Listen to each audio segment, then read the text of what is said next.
All right, let's talk about Ja'Lynn Polk of the New England Patriots, the wide receiver who, they are hoping could be a real player for them. I think it's worth noting before we even get into the film. He is someone who wasn't getting a lot of first team reps. Seems like that's maybe just how the Patriots want to do things, is give the veterans the more playing time. But I thought that was interesting because the way I'm watching things, I'm wondering, could he be like a wide receiver one towards the end of the year? And it's plays like this that make you wonder if he could, where it's going to be a cover one man play, and you see Polk's route on the screen right here. It's more of this over the middle type play. Also, before I get too much farther, just wanted to mention that I do have a movie channel. If you like movies, like watching movies, check that out. The link is in the description below. It's called Jackson Kruger Movies. I do like some film reviews and stuff like that. But yeah, anyway, back to Ja'Lynn Polk.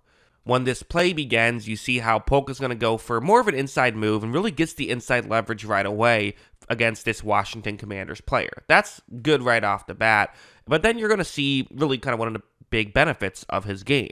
Watch as Polk cuts really well, gets over the middle well, and as of right here, has definitely given a window for Drake May to make the throw. So this is good stuff, and this is what you want to see, not just from a wide receiver, this is what you want to see from a number one wide receiver, is can you win against man coverage consistently, and we're seeing him do that on this play.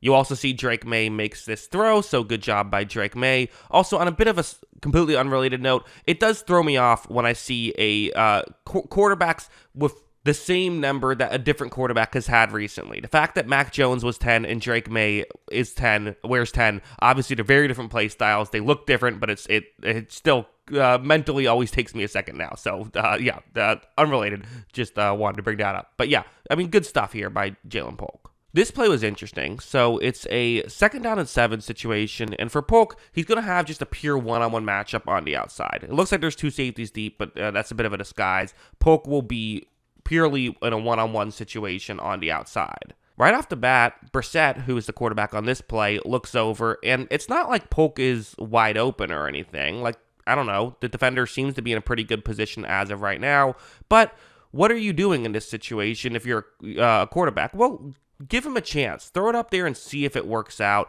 It might not, but it's a one-on-one matchup. We got a young, talented rookie. Let's give him a shot. And as of here, you see two things. I mean, you see Polk gets really open. The other thing is the throw wasn't great, but Polk got open right there, and a good throw, and you feel pretty good about that being a pretty big completion, which for the Patriots, they haven't had a guy who can win on the outside, and I can't think of how long. Even like the last time they won a Super Bowl, that was something they struggled with, is having an outside receiver. They had Gronkowski and Edelman, but I don't know, was Chris Hogan the last guy you trusted to win somewhat consistently on the outside?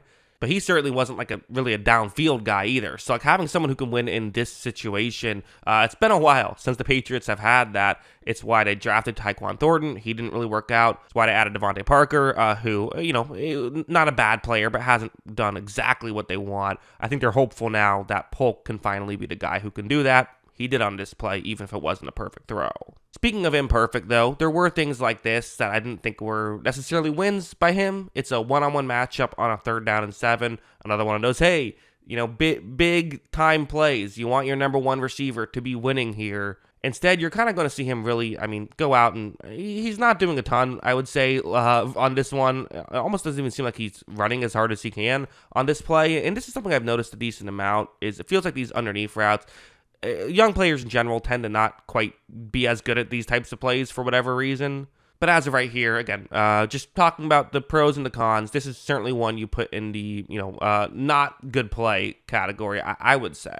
But then you also saw something like this, which is just a lot of fun, where it's a zone coverage concept. You have Ja'Lynn Polk running a route, just trying to get underneath the zone coverage here. As you see, when May takes the snap, he's going to, flip it to Polk. So, okay, hey, it's not a great situation. You at least get a catch. But other than that, it's not looking pretty good, right? Multiple Philadelphia players coming over to make a tackle. But watch him make not just one of those guys miss, but both of them miss. Really good stuff there by Ja'Lynn Polk. In fairness, the first guy he made miss was James Bradbury, who misses a lot of tackles, so maybe not the biggest impressive play there, but still made Jeremiah Trotter, the 5th-round rookie from this year, miss as well. So that's good stuff by Polk here, I would say.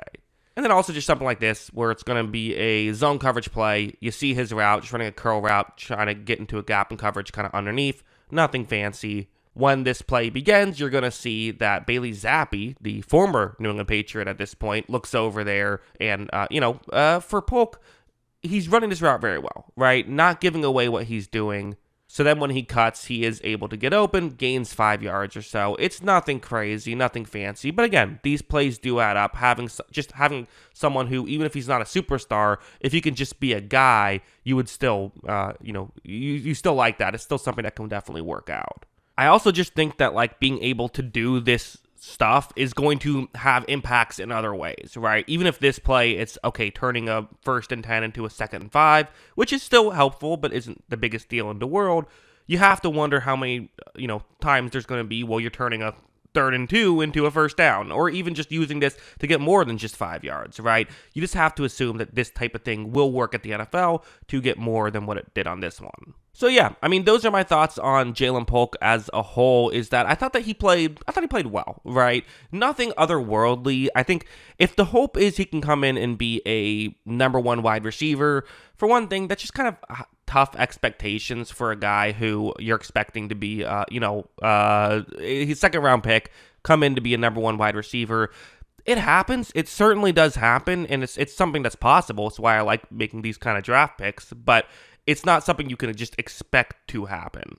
So instead, judging him in a more fair balance, I think it's fair to say that he looked pretty solid out there. I think he'll be someone who can be a guy for the Patriots. Again, I think we look at the Patriots receiving core as not super strong, but I think, and that's part of why maybe people are hoping he could be like a number 1 wide receiver. He might be the number 1 wide receiver of the Patriots, but when I say number 1 wide receiver, usually I mean like a traditional number 1 wide receiver, the guy who can beat some of the best corners in the league one-on-one. Even if you're going up against a good corner, you gotta double team that guy because he's that good. That's what I usually mean by number 1 wide receiver.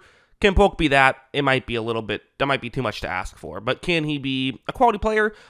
I think so. And I think he showed flashes of that. You want to see a bit more consistency, but he's a young player.